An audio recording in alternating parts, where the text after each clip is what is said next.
¿Qué es el sindicalismo? ¿Hacia dónde va? ¿Qué conmemoramos el 1 de mayo? ¿Cómo podemos combatir desde el sindicalismo las consecuencias de una guerra inminente? Sobre estas cuestiones y algunas más vamos a hablar hoy con Inés y con Héctor. Y vamos a empezar definiendo el sindicalismo, que es la acción colectiva de la clase trabajadora, pero para vosotros, más allá de todo esto, ¿qué es el sindicalismo y hacia dónde pensáis que está derivando? El sindicalismo es la primera forma de organización de la que se dota el movimiento obrero y es la primera línea de defensa que tenemos los trabajadores en nuestros centros de trabajo para hacer frente a la explotación que sufrimos en el día a día y para defender nuestros intereses. Y surge de una premisa muy clara, que es que los trabajadores, individualmente, de uno en uno, no somos más que materia prima para la explotación, carne para la picadora. Y solo con la lucha organizada podemos mejorar nuestras condiciones de vida y de trabajo. Y debería ser también creador de conciencia de clase y tener un carácter sociopolítico, partiendo también de la base de que en este sistema las conquistas no son eternas ni siquiera duraderas, sino que lo que hoy la patronal te da con una mano, mañana te lo van a quitar con las dos, ¿no? Y por lo tanto tenemos que darle la razón a aquel magnate multimillonario que se llama, creo que no murió, Warren Buffett, que decía que hay una guerra de clases y ellos, los ricos, los capitalistas, la están ganando. Para mí el sindicalismo es la acción colectiva de las trabajadoras en sus puestos de trabajo. Pero ya no solo eso, es la acción colectiva en sus puestos de trabajo y también una acción política, social y laboral. Con la clase trabajadora como sujeto activo de su propia defensa. Hombre, por supuestísimo, por supuestísimo. Es que no hay otra, es que no hay otra. Es que no se puede enfocar o creo que no se puede enfocar la defensa de la clase trabajadora de otra manera. Es decir, en nuestras empresas o en las empresas hay que aglutinarse, hay que hablar con los compañeros, hay que hablar con las compañeras, hay que crear una base sólida, porque el sindicalismo que había antaño o el sindicalismo que hay en la actualidad, con el que no nos sentimos representados, pues hace un sindicalismo para, ¿cómo decirlo? Sí, esto a lo mejor entraba un poco en lo que os iba a preguntar después a los dos, porque realmente para muchas personas el sindicalismo es tener una herramienta que me va a defender, yo no tomo parte activa de las propias soluciones a mis problemas y a lo mejor esto entra un poco en qué está derivando el sindicalismo, que sería la siguiente pregunta. Claro, es que tenemos varios modelos de sindicalismo. A ver, sindicalismo, existen muchos modelos de sindicalismo y existen infinitas acciones sindicales. ¿Cuál es el problema que nos encontramos en los varios modelos de sindicalismo, entiendo yo? Que existen dos modelos de sindicalismo. El sindicalismo que lo fía todo por encima, el sindicalismo que no hace partícipe a las personas que están en su puesto de trabajo, y luego está el sindicalismo en el que nosotras creemos, que es el sindicalismo de la base, volver otra vez a construir los cimientos y volver a hacer partícipes a la clase trabajadora de las acciones colectivas. Yo creo que hay que partir de una retrospectiva, ¿no? Y ver cómo la fuerza de los sindicatos, la afiliación a los sindicatos en las últimas décadas ha ido a menos. En el año 78, antes de firmarse los pactos de la Moncloa y de empezar este sindicalismo de paz social, la tasa de afiliación en España rondaba el 45% y en Asturias superaba el 60%. Estábamos a la cabeza de Europa. Hoy en día no llega a un 15% la afiliación que hay a los sindicatos, y eso yo creo que quiere decir algo, ¿no? Que quiere decir que los trabajadores, que la clase trabajadora no los considera como unas herramientas útiles, o lo que se entiende hoy por un sindicalismo hegemónico no es útil, al menos a muchos sectores de la clase trabajadora. En Euskal Herria, por ejemplo, el porcentaje de afiliación es el doble, y luego incidiremos sobre ello, ¿no? Sin embargo, sabemos y lo conocemos mismamente en nuestro sector, en la administración pública, crece la afiliación a sindicatos profesionales, corporativos, gremiales, y eso hay que tenerlo en cuenta porque quiere decir que una parte de los trabajadores los ven como útiles a la hora de prestar servicios, de prestar formación. Eso es un poco lo que a eso me refería yo cuando hablaba de la clase trabajadora como parte activa de ese sindicalismo. Nuestro proyecto sindical, la clase trabajadora, es un proyecto que surge, entre otras muchas cosas y otros muchos factores, porque el resto de sindicatos que teníamos a nuestro alrededor no daban respuesta, o sentíamos que no daban respuesta a las inquietudes actuales que hay hoy en día. Inquietudes del puesto del trabajo, inquietudes políticas y inquietudes sociales. Creemos que un sindicato no tiene que ser solo una herramienta que tú utilices en un momento dado. Oye, tengo un problema en el trabajo, pasóme esto en el trabajo, voy a tal al sindicato. No, creemos que va más allá. Creemos que hay que volver a recuperar algo que se ha perdido. Cuando el compañero hacía mención al 78 y hacía mención a esos sindicatos, esos modelos de sindicalismo ya se quedaron en las luchas de hace 30 años, en las movilizaciones de hace 30 años. ¿Qué pasa con eso? Que no entienden la realidad política ni la realidad laboral que hoy en día tenemos las trabajadoras, tenemos la clase trabajadora, y como no la entienden, no la combaten de ninguna de las maneras. En Asturias, precisamente, tenemos un legado sindical que se pretendía combativo, pero que en la actualidad está perdiendo un poco el norte y su razón de ser, que yo creo que era un poco a lo que tú te referías. Totalmente. Ese sindicalismo pensamos que quedó ya en hace 30 años, ¿no? El sindicalismo de los hombres que trabajaban en el metal y quemaban ruedas en las carreteras. ¿Ese sindicalismo está muerto? No está muerto, no es un sindicalismo que esté muerto, es un modelo, bajo mi punto de vista, es un modelo de sindicalismo tradicional o tradicionalmente que había en Asturias. Es un modelo de sindicalismo que en la actualidad languidece y está abocado a desaparecer, porque al no adaptarse a las nuevas realidades no es capaz de dar respuesta. Sí, por ejemplo, no nos imaginamos a las trabajadoras del SAT quemando ruedas en la autopista, pues porque a lo mejor tienen otros métodos de lucha, hay otra realidad laboral y la lucha tiene que ser diferente. Claro, a ver, el movimiento obrero en Asturias fue vanguardia a nivel del Estado durante siglos, iba a decir, porque ya partimos de principios del siglo XX, ¿no?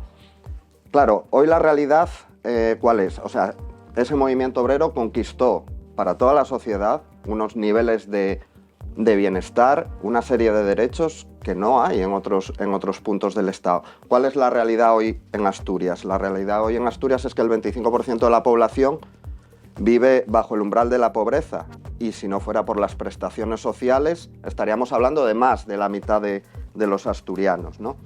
Hoy la composición interna de la clase trabajadora ha variado. Hoy estamos se dio el paso de una sociedad industrial a una sociedad terciarizada, turistificada, de servicios, que trae consigo unas condiciones vitales y laborales de mierda. Pero sin embargo, la clase trabajadora, igual antes que ahora, sigue siendo la clase fundamental en esta sociedad, porque es la que todo lo produce. Sin permiso de la clase trabajadora, ni se enciende una luz, ni se mueve una rueda, ni se atiende a una persona dependiente. ¿Qué sucede? De hecho, en la red de la clase trabajadora siempre decimos que el feminismo o es de clase o no será, pero eso tiene su otra cara, que es que la lucha obrera será feminista o no será. De hecho, el cartel icónico de octubre del 34 del minero fornido y la mujer con el niño que apenas se dibuja detrás en el cartel está cambiando. Hoy quien se pone delante en ese cartel es la mujer, es esa mujer. Y esas luchas no van a ser ni menos duras ni menos épicas de lo que fueron en el pasado, pero es una realidad distinta, claro, y ese es el reto que tenemos si queremos ser útiles como movimiento sindical a la clase trabajadora, porque yo sí creo una cosa, que no es tanto sindicatos hegemónicos o no hegemónicos. Ojalá nuestro sindicato y nuestra propuesta sea hegemónica. La cuestión es si eres útil a la clase trabajadora o no. Hay sindicatos minoritarios el sindicato de obreros del campo es útil a los jornaleros en Andalucía. La CGT ahora mismo está siendo útil a las compañeras del SAZ que llevan 2 semanas en Sevilla acampando al sol para defender la municipalización del servicio. Y hay otros sindicatos que se pretenden alternativos y minoritarios que tienen muchos de los vicios de los mayoritarios. Y a su vez hay sindicatos que son hegemónicos y mayoritarios, como puede ser ELA o LAB en Euskal Herria, que son útiles para los trabajadores. Y esa es la razón por la cual tú y yo, por trabajar un domingo en nuestra residencia pública, cobramos 35 euros y una gerocultora en una residencia privada en Vizcaya cobra 60. Porque confiaron en las trabajadoras, porque llevaron adelante esas luchas, hicieron un trabajo de años tejiendo redes y han demostrado su utilidad. Y eso creo que es a lo que tenemos que aspirar, a ser un instrumento útil, nacido de la clase trabajadora. De hecho, la experiencia del País Vasco, de ELA concretamente, en las residencias, al principio, las primeras huelgas, iban los liberados, que eran todos hombres, a negociar, cuando la inmensa mayoría de delegadas eran mujeres. Eso fue cambiando. Ahora ya los convenios los negocian ellas directamente. ¿Cómo nos está afectando ya sobremanera a la clase trabajadora esta guerra? Vamos a ver, la guerra no interesa a ningún sector de la sociedad. A ningún sector de la sociedad, excepto al imperialismo norteamericano y a sus fabricantes de armas. Pero sí es cierto que la clase trabajadora es la clase más perjudicada en caso de una guerra, lo primero, porque va a ir como carne de cañón a esa guerra, y lo segundo, porque eso se utiliza para deteriorar más las condiciones de vida, encarece todos los productos y vamos a ver, analizábamos también el movimiento sindical, se hablaba del tema político. Yo creo que una de las causas también de parálisis del movimiento sindical es precisamente el hecho de que la movilización decae cuando se supone que gobiernan los nuestros, entre comillas. Yo no sé si estamos ante el gobierno más progresista de la historia o no, pero lo que está claro es que sí es el gobierno más belicista de la historia.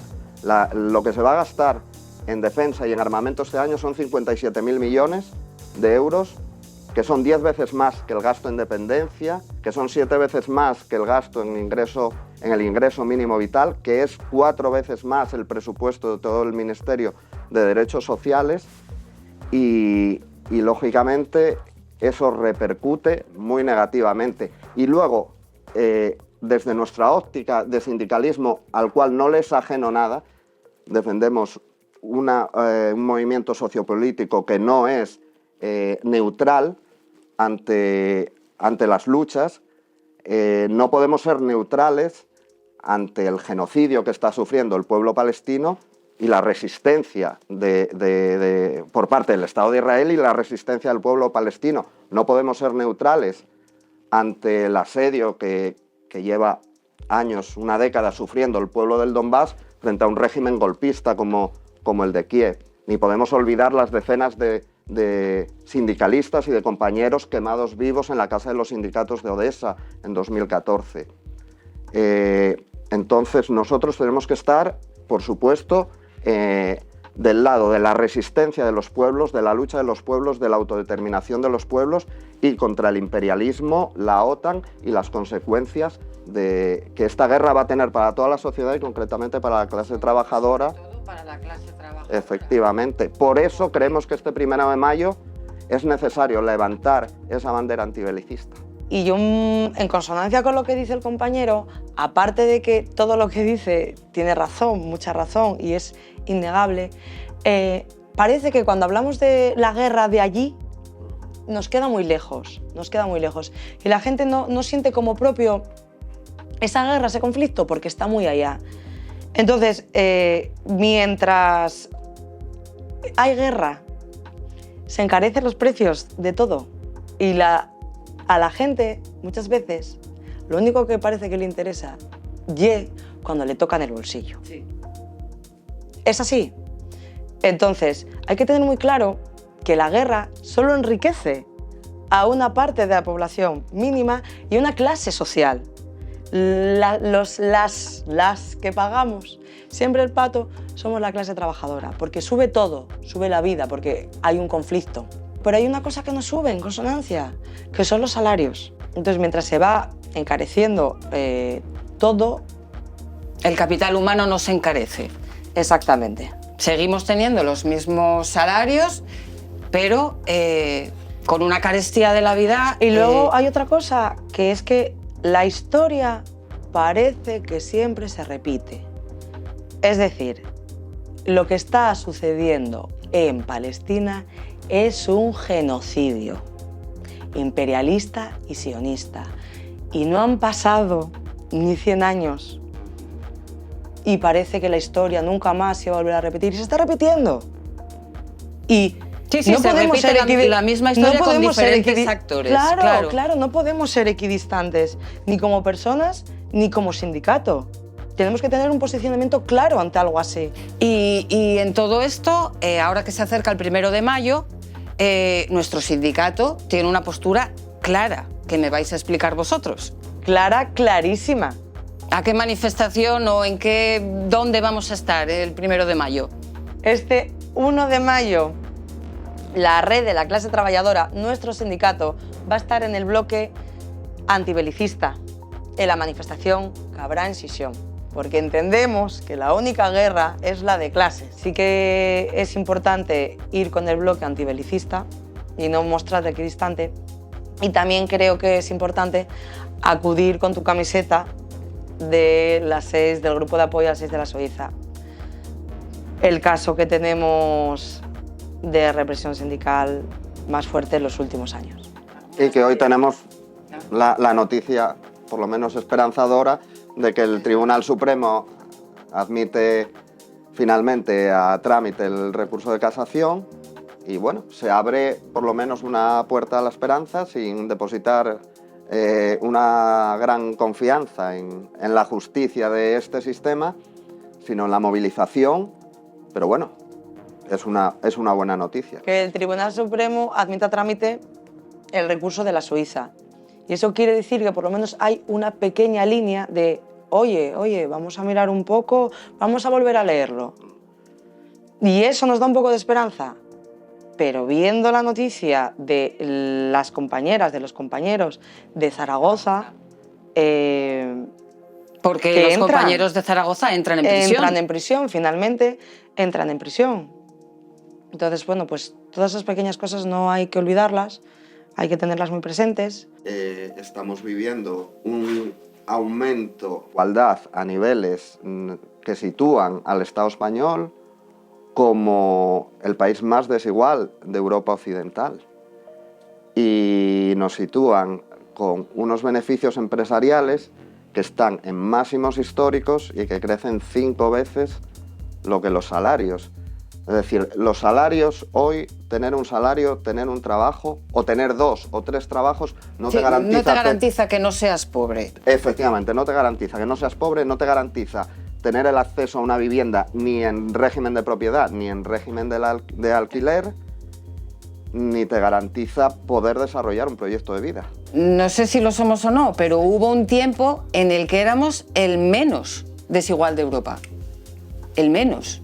Pues ahora somos de Europa occidental, o sea... Eso, del mundo occidental, sí, Sí. sí, sí. No hablamos de... Pero sí hubo un momento en el que éramos el país con menor desigualdad. De hecho, O sea, imagínate todo lo que... El recorrido que tiene todo esto y todo lo el recorrido que tiene el informe de organismos nada sospechosos, de extremistas ni radicales, como la Red de Lucha contra la Pobreza, pues en su apartado de este país señala cómo el 10% de la población, de los más ricos, acaparan más del 50% de la riqueza y el 7% el 50% de la población solo tiene el 7% de la riqueza. Y dentro de ese 10% más rico hay un 1% más ultra rico todavía que tiene el 22% de toda la riqueza, ¿no? Y mientras la clase trabajadora, con acceso o sin acceso a una vivienda, con un salario que cubre alquiler, gastos energéticos y comida, y no siempre. Es decir, ahora mismo el hecho de ser una persona con un trabajo, incluso en la administración, que es algo estable, tiene problemas serios para llegar a fin de mes, pero no para irse de vacaciones, no es que para... el tener un trabajo hoy en día no garantiza nada. Es sinónimo de no garantizar absolutamente nada. No garantizar que tienes de hecho, cubierto nada. El precio de la vivienda puede ser en muchos casos un tercio del salario de la persona trabajadora. O sea, ojo. Puede ser un tercio, puede ser más. En determinadas zonas. Puede ser que sea el 150%, porque si te vas a grandes ciudades... Si vas a Canarias, incluso puedes tener que vivir en una caravana, porque no hay o en vivienda. Ibiza, no puedes vivir en Ibiza, por supuesto. Efectivamente. Eso es así. Y ya que hablábamos de la administración pública, también este 1 de mayo, yo creo que deberíamos aprovechar para reivindicar la estabilidad, unos servicios públicos de calidad y la estabilidad en el empleo, porque en la administración pública, curiosamente, hay un nivel de temporalidad en muy el alto. empleo escandaloso.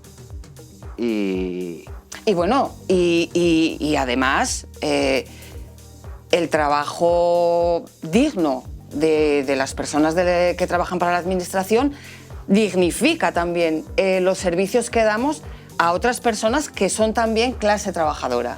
Claro, efectivamente.